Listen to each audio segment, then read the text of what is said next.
Bonjour à tous, bonjour Rav. Bonjour. Nous sommes revenus donc dans une nouvelle section sur la Aliyah. Nous avons commencé, comme vous le savez Rav, vous êtes venu plusieurs fois, vous nous avez répondu à des questions qui nous intéressent, surtout pour les gens qui arrivent en Israël, ainsi que pour les gens qui sont encore en France, que ce soit les jeunes, les personnes qui sont en famille, etc. Lorsqu'ils arrivent en Israël, et la semaine dernière vous avez parlé donc de la jeunesse, comment ça pourrait se passer par rapport au rôle des parents, etc. Maintenant, nous allons continuer dans notre section de la Aliyah en ce qui concerne l'arrivée en Israël. Baruch Hashem, ça y est, nous sommes arrivés en Israël. Et maintenant, on aimerait bien savoir comment faire. C'est-à-dire, plus précisément, on va parler en ce qui concerne du religieux francophone en Israël. C'est-à-dire que j'aimerais savoir, moi personnellement, en tant que nouvel immigrant en Israël, comment faire pour m'intégrer en Israël en ce qui concerne donc le religieux, encore une fois, francophone, parce qu'ici, en Israël, on remarque malheureusement qu'il y a des systèmes religieux, plusieurs systèmes religieux, et j'aimerais savoir, moi personnellement, comment faire pour entrer dans ce système, où me mettre et où est ma place. Alors, je vous remercierai de me répondre, parce que c'est une question qui fait fureur en Israël. Ouais, c'est la question à 1 million d'euros, puisque évidemment, elle préoccupe donc tout celui qui fait sa Aliyah et qui abandonne entre guillemets une communauté et qui va un petit peu retrouver ses marques dans la société israélienne, comme vous l'avez bien dit, au niveau de sa pratique et de son identité religieuse. Moi, j'ai eu pour habitude au départ d'être un petit peu, un peu ferme et de dire que ce qui existe en France n'existe pas en Israël. En tout cas, n'existe pas chez les Israéliens. Pourquoi je dis ça? Parce qu'on connaît beaucoup de gens qui, en arrivant en Israël, désirent, afin de s'intégrer pleinement en Israël, désirent justement rentrer dans la société israélienne, quitte à se démarquer de cette société francophone israélienne dont on dit qu'elle reste enfermée sur elle-même, que les Français restent français, qu'après des années ils ne parlent toujours pas hébreu, que leurs amis sont des Français, etc. etc. Moi, c'est pas bien. Comment? C'est pas bien. Non. Ah, pas du tout, j'ai rien contre. Ah, d'accord. J'ai rien contre. Ok. Est-ce que je pense que c'est possible ou pas? C'est un autre problème, mais bien évidemment que c'est bien. Si quelqu'un arrive à s'intégrer, ok. Le problème, c'est qu'il doit connaître les règles du jeu. Les règles du jeu, c'est que rentrer dans une nouvelle société, c'est perdre ses repères pour éventuellement trouver d'autres. Mais entre le moment où on perd les anciens et qu'on trouve les nouveaux, il y a une phase d'adaptation qui n'est pas une phase évidente. Et pour la traverser, il est impératif de connaître, comme je le disais, les règles du jeu.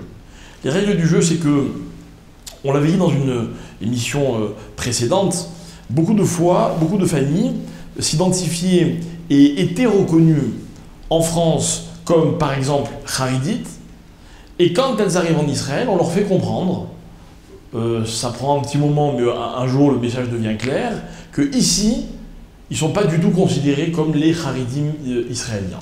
Qu'est-ce que vous appelez Haridi? Orthodoxe? Mais justement, tout le problème est là. Tout le problème est là. En fait, la vraie question serait, est-ce que Haridi est une définition en soi? Et bon, on ne va pas polémiquer outre mesure. Nous, ce qu'on veut comprendre, c'est comment se situer où. Alors, quelqu'un, il se pense Haridi, enfin, il se considère comme Haridi, parce que, ma foi, pour lui, la Torah, c'est la centralité de sa vie, parce qu'il avait des rabbinim qui étaient Haridim, parce qu'il aimerait que ses enfants évoluent dans le système Haridim, pourquoi pas plus tard qu'ils étudient dans des yeshivot, qu'ils fassent du Kol Kodesh pendant un certain temps, etc., etc. Donc, pour lui, animé par ses idéaux, ambitieux dans la Torah, il se considère comme Haridi.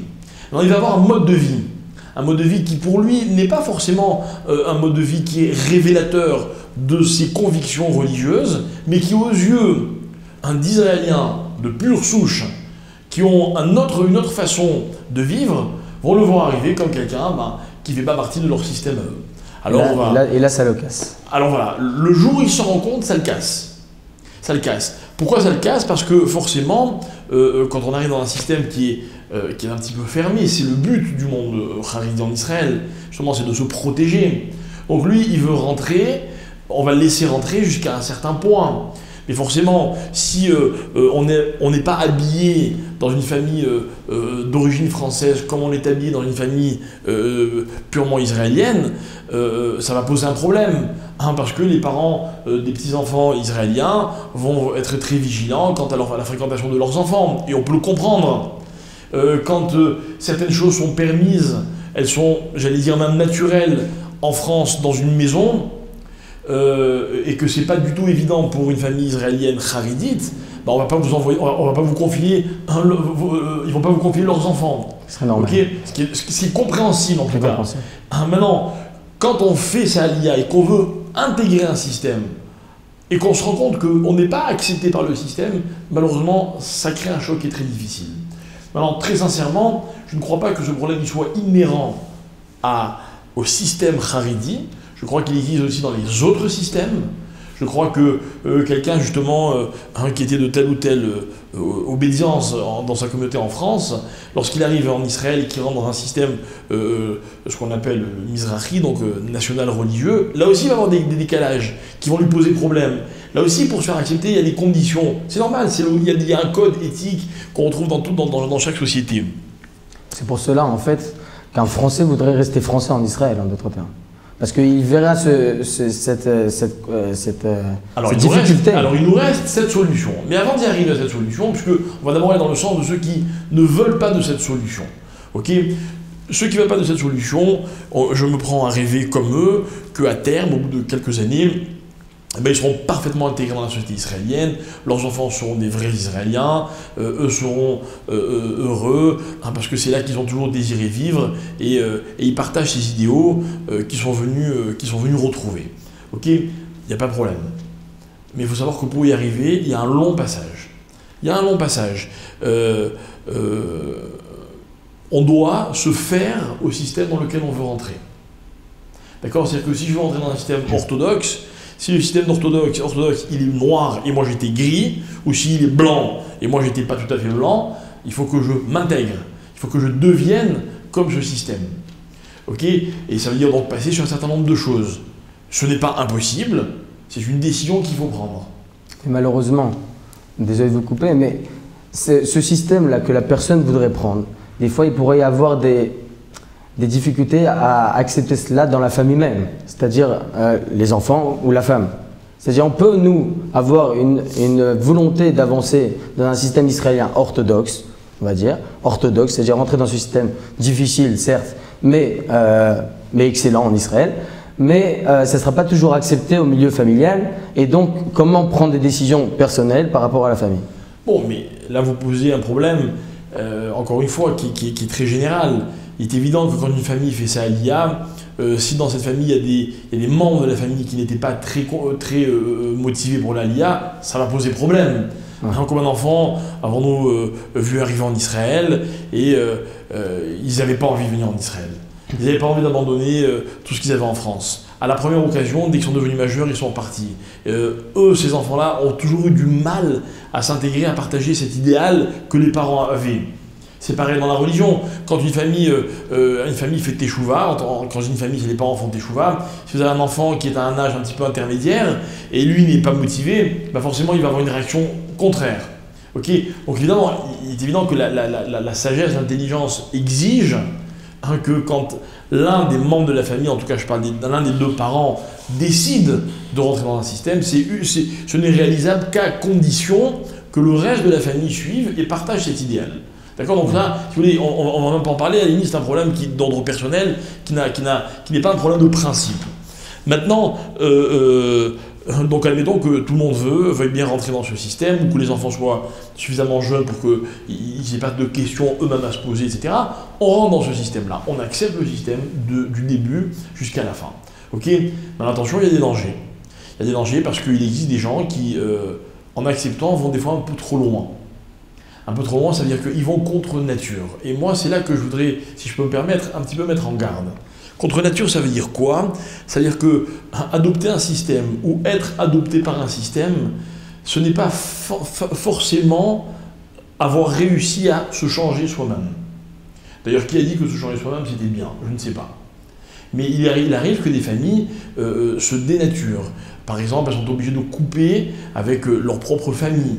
Elles sont obligées de faire de tels efforts que les parents eux-mêmes ont du mal à se retrouver. On a même vu des gens changer de nom, peut-être pour des raisons de commodité. Je ne partage pas du tout ce point de vue, mais c'est une démarche risquée. Une démarche risquée. C'est-à-dire que je crois pouvoir affirmer, et je ne l'invente pas, j'ai toujours entendu de mes propres rabbinim, que pour qu'une famille soit équilibrée, une famille a besoin de s'identifier à ce qu'elle fait et à ce qu'elle est. Vouloir des fois trop adopter le système, c'est risquer de se fourvoyer soi-même. Alors évidemment, dans ces cas-là, est-ce qu'on pourrait évoluer? Est-ce que justement, ce que je suis en train de dire ne risque pas de freiner l'évolution? Alors il faudrait peut-être une préparation avant de faire donc ce pas-là vers un avancement, ou bien aller petit à petit en Israël. Voilà, exactement. En fait, il faut une progression. La progression, où est-ce qu'elle se situe? Est-ce que c'est venir en Israël petit à petit? Mais si quelqu'un veut venir habiter en Israël, combien de temps il va devoir attendre? Est-ce que c'est rentrer petit à petit justement dans un système orthodoxe ou autre? Est-ce que c'est attendre que les enfants aient une certaine maturité? Je crois qu'au cas par cas, il faut trouver cette solution pour que justement la personne, de façon naturelle, eh bien, elle trouve ses repères. On a connu des gens qui habitaient en France, mais qui étaient extrêmement exigeants quant au niveau, par exemple, de l'étude, du limoud de leurs enfants. Alors, les enfants étaient dans des écoles, donc orthodoxes en France, les enfants étudiaient très très bien la Torah, et puis les parents les ont habitués à toujours vouloir, eux, s'intégrer dans les plus grandes yeshivot et les yeshivot les plus exigeantes en Israël. À l'âge de 18 ans, les enfants sont venus en Israël, ou même un petit peu avant, ok. Ils étaient donc en pleine évolution eux-mêmes. Ils sont rentrés dans les yeshivot. Ils ont intégré ce monde-là alors qu'ils étaient eux-mêmes très jeunes. Ils sont devenus le fruit de ces yeshivot. Vous voyez, la transition s'est faite en douceur. Parce qu'ils ont une certaine préparation depuis le début. Voilà, et puis on n'y est pas allé de but en blanc. Ok, évidemment, un jeune couple qui n'a pas encore d'enfants ou dont les enfants sont vraiment en bas âge, qui décide de s'intégrer dans ce type de système, va avoir beaucoup moins de mal qu'une famille où il y a déjà des enfants beaucoup plus âgés, et puis la famille, elle a déjà pris, on va dire, une espèce de direction, là forcément le choc va être beaucoup plus rude. Donc ça veut dire qu'il y a des solutions, c'est pas les mêmes pour tout le monde, mais elles existent. Elles existent. Maintenant, revenons au problème de fond. Est-ce qu'il est préférable, quand on fait sa LIA, de vouloir complètement s'intégrer, donc d'abandonner ses repères pour trouver d'autres repères, ou alors peut-on faire sa LIA en trouvant les mêmes repères, en tout cas ce qui ressemble le plus aux repères que l'on avait quand on habitait en France? En d'autres termes, est-ce qu'on peut être un Haredi français en Israël? Très complexe. Alors c'est très complexe, absolument. Mais je propose qu'on ne complique pas le problème plus qu'il ne l'est. J'explique ce que je veux dire.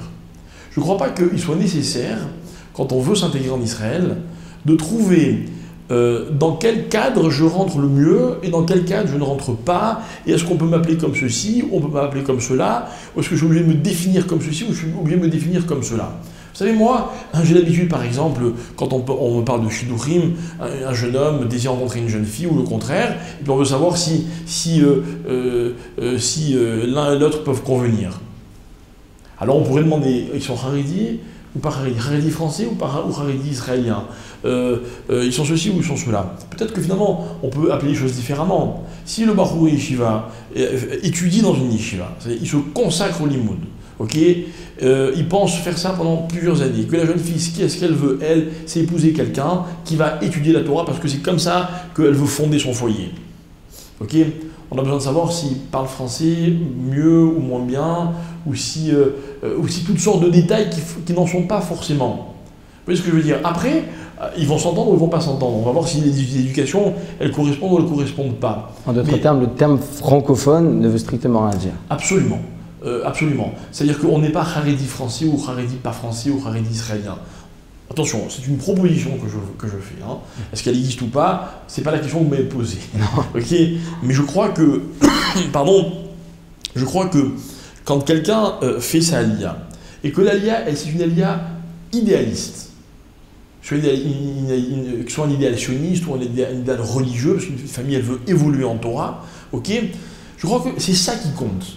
C'est ça qui compte. Elle va venir en Israël, elle va habiter, alors évidemment, elle va habiter à Jérusalem ou à Bnei Brak. Dans Jérusalem, elle va habiter à Beit Vegan ou à Mea Shearim, ou alors à Baka. Évidemment, forcément, il va y avoir des affinités qu'on va trouver qui vont nous permettre de choisir tel ou tel emplacement, environnement, etc. etc. Okay, mais je crois que même là, ce qui est important, c'est justement que les gens soient convaincus d'eux-mêmes. Moi, on m'a toujours appris que des enfants forts étaient les enfants d'un couple qui se sentait fort. Et que quand dans la vie, on est constamment à l'affût de ce qu'on dit de nous, de ce qu'on pense de nous, est-on accepté ou pas accepté dans tel ou tel système, il est indéniable que les enfants le ressentent. Il est indéniable que les enfants vont grandir avec cette inquiétude. C'est pas ce qu'on veut pour nos enfants. Pas ce qu'on veut pour nos enfants. C'est-à-dire qu'à la limite, peut-être que la LIA, avant de la décider, il faut être sûr d'être capable d'avoir une identité forte, de se retrouver soi-même par rapport à ce qui existe. Et non pas essayer de rentrer, de devenir ce que le système que je vais rencontrer. Voilà, on a vu énormément de gens faire la LIA, fréquenter des communautés francophones, envoyer leurs enfants dans des écoles.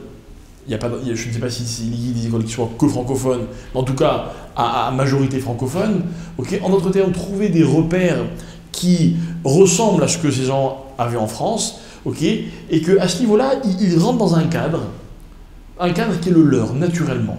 Ils s'y sentent bien, ils se sentent accueillis. Ils ne se posent pas la question de savoir est-ce qu'ils sont acceptés ou pas acceptés. Donc vous pensez en fait, parce qu'on en a vu ici en Israël, oui. Personnellement, on en connaît énormément, qu'en fait il y en a qui arrivent en Israël, ils ne trouvent pas leur système, ils n'ont aucun système francophone près de chez eux, et ils se retrouvent automatiquement complètement laissés de côté, ils vont complètement, des fois, la famille elle-même, pas eux-mêmes spécialement, les enfants, etc., ils vont un peu partir en vrille, etc., etc. Donc ça peut influer aussi, en d'autres termes, sur l'éducation des enfants. Alors, si vous voulez, on va y arriver aux conséquences. Mais ce que je voulais vous dire, c'est que justement, avant d'aborder le problème des conséquences, il faut définir ses choix avec précision. Une alia, ça se prépare. Une alia, on est obligé de voir ce qu'il y a et où est-ce qu'on va atterrir, entre guillemets, et se dire, voilà le système dans lequel je me reconnais, et non pas dans lequel on va m'accepter ou me reconnaître. Okay, maintenant, la différence qu'il y a entre ces deux choix, okay, donc celui qui consiste à rentrer dans le système israélien complètement, et celui qui consiste à rester dans un système francophone.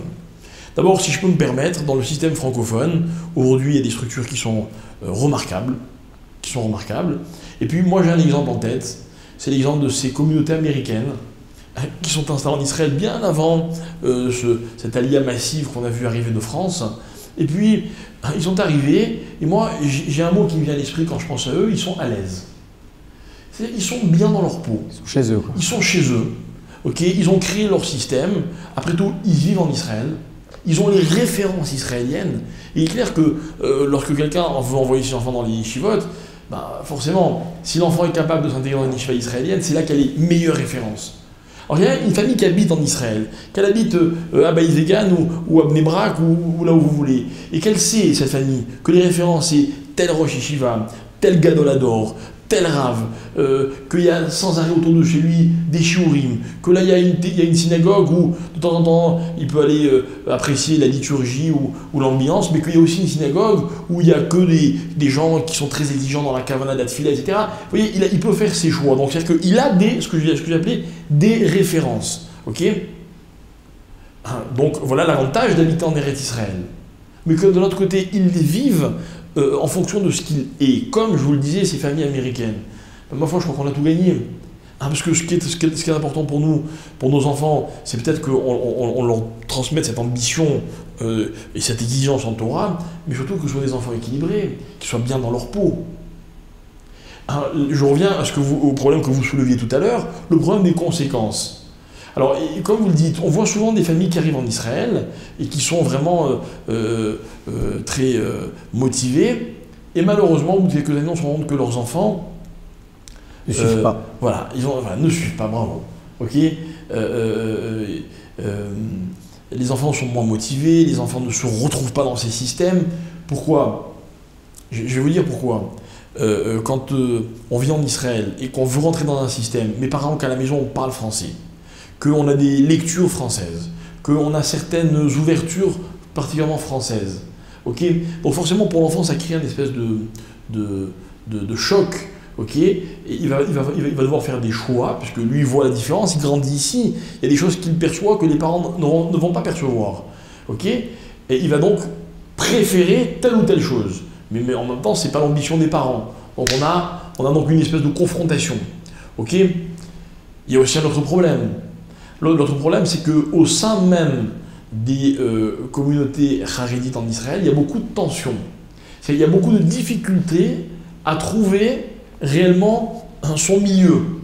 À se dire, ça c'est bon, ça c'est moins bon. Est-ce qu'il faut aller à l'armée? Est-ce qu'il ne faut pas aller à l'armée? Est-ce qu'il faut s'habiller comme ça ou il ne faut pas s'habiller comme ça? Est-ce qu'une femme a le droit de conduire ou est-ce qu'elle n'a pas le droit de conduire? Est-ce qu'il est inconcevable de faire des études? Ou bien si j'ai fait 10 ans d'Yeshiva, je peux éventuellement envisager d'avoir un métier? Vous voyez, tout ça c'est des tensions. Les tensions font que bien souvent une personne est obligée de prendre une décision et qu'elle ne va pas toujours prendre la décision qui est la plus adaptée à ce que cette personne est. Les parents vont passer, on va dire, le cap de la tempête, les enfants, c'est pas sûr. Et on va se retrouver dans un système où l'enfant, il vit entre les deux. Ok, alors par exemple, ce qui arrive très souvent, c'est que l'enfant, il a un look qui ne correspond pas à l'ambition des parents, mais en même temps, lui, se sent complètement dans ce système, parce qu'il a toujours grandi dans les yeshivot, etc. Mais comme, justement, son apparence fait que, il risque de se sentir rejeté, et on arrive très vite dans une espèce de dégringolade. Donc ce qu'il faudrait en fait, c'est que le système que les parents et que les enfants vont prendre soit en relief avec ce qui se passe à la maison. Exactement. Il faut qu'il soit en phase, phase totale. Vous savez, je me rappelle d'un couple d'amis à moi qui se sont mariés, et ça c'est une histoire qui remonte à il y a pas mal d'années, et ils habitaient dans le 19e arrondissement de Paris. Et puis lorsqu'ils se sont mariés, quelqu'un leur a prêté un appartement dans le 16e arrondissement. Alors j'étais très content parce que c'est un beau quartier, c'est très agréable, c'est propre, c'est beau, etc. etc. Et puis les premières semaines qui ont suivi leur mariage, ils se sont dit, mais attends une seconde, moi je ne suis pas capable d'aller dans telle épicerie et de mettre une tenue que moi j'ai à peine une tenue de soirée pour aller faire mes courses à l'épicerie d'en bas. Ok, mais par contre, si je vais dans telle ou telle tenue, bon, je ne sais pas si c'est toujours comme ça dans le 16e, mais peu importe, ça veut dire que c'est forcément comme ça dans le 19e, mais j'avais aimé cette espèce de, comment dire, de remise en question, ok, qui me fait dire, moi, que c'est pareil dans tous les systèmes. Vous comprenez? C'est pas uniquement inhérent au système de la Torah. C'est pareil dans tous les systèmes. Je crois qu'une personne, et là, particulièrement en Torah, et particulièrement quand il s'agit de ce qu'on veut transmettre à nos enfants, on se doit d'être naturel. C'est le seul moyen d'être en phase avec soi-même. Un parent ne peut pas exiger d'un enfant ce que l'enfant ne verra pas chez son père ou chez sa mère. Imaginez un enfant qu'on gronde parce qu'il ne s'est pas levé à l'aide-fila. Il prie tout seul dans la salle à manger. Mais le père lui-même, il prie tout seul. L'enfant, il ne va rien comprendre. Il ne va pas accepter. Bien sûr. Vous comprenez? Imaginez un enfant où à l'école on dit attention, il ne faut pas dire de gros mots, et son père il dit des gros mots du matin au soir. Il ne va pas comprendre l'enfant. Il va faire un choix à un moment, mon père ou mon prof. Il va faire tel le choix qu'il préfère à son âge, il va choisir la facilité, il va avoir une espèce de confrontation, et on va arriver au clash. Vous voyez ce que je veux dire? Donc on est obligé, je crois, de choisir un système dans lequel on se reconnaît, dans lequel on est soi-même. Et à partir de là, on peut bien avancer. À partir de là, exactement, on construit des bases sur lesquelles on peut construire un étage, puis quand c'est solide un deuxième, puis quand c'est solide un troisième, etc., etc., etc. Vous savez, c'est un petit peu comme toute mutation dans la vie. Combien de familles avons-nous vu les uns et les autres faire teshuva, mais une teshuva un petit peu en mode accéléré. C'est très beau, c'est très touchant, c'est très émouvant, c'est très fort de voir autant d'énergie dans une démarche. Le problème, c'est sur la durée. Et la durée, c'est pas 10 ans, c'est pas 20 ans, c'est pas 30 ans. C'est pas une génération, c'est pas 2 générations, c'est plus que cela. C'est-à-dire qu'en fait, il faut qu'un système il ait fait ses preuves. Il ait fait ses preuves. Alors, on a vu des gens faire leur aliyah, avoir eu le sentiment qu'ils avaient réussi, ok, et puis un jour, il y a un échec, et des fois au niveau des enfants. Mais on n'arrive pas toujours à relier, à faire la relation de cause à effet. on ne se rend pas compte que c'est à cause des mauvais choix qu'on a fait il y a 20 ans et que finalement ces choix étaient une façon de refouler peut-être. Il y a eu le refoulement d'une espèce de frustration. Ok, on n'a jamais été vraiment d'accord de passer sur tout ce qu'on a dû abandonner. Et bon, les parents, ils ont réussi à vivre avec ça, les enfants n'ont pas réussi à vivre avec ça. Vous voyez, c'est ça que je trouve un petit peu risqué, et je crois qu'il faut être extrêmement prudent quand on prend ce genre de décision. Alors évidemment, ce qui a l'air de ressortir de ce qu'on dit, c'est que le système parfait n'existe pas. C'est vrai, c'est vrai. Le système parfait n'existe pas, je crois qu'il n'existe pas en Israël, je pense qu'il n'existe pas en France, je pense qu'il n'existe nulle part ailleurs. Le principal, c'est de bien avancer. Voilà, exactement. Je pense que la perfection, c'est ce à quoi l'homme doit tendre, l'ambition. Ok, la perfection, c'est la Torah. Maintenant, Abaye, il a compris la Torah de telle façon, Ravina, il a compris de telle façon, Hillel, il a compris de telle façon, Shammai, il a compris de telle façon. À ma foi, il n'y en a pas un qui peut dire c'est moi qui ai raison et les autres ont tort. Exactement.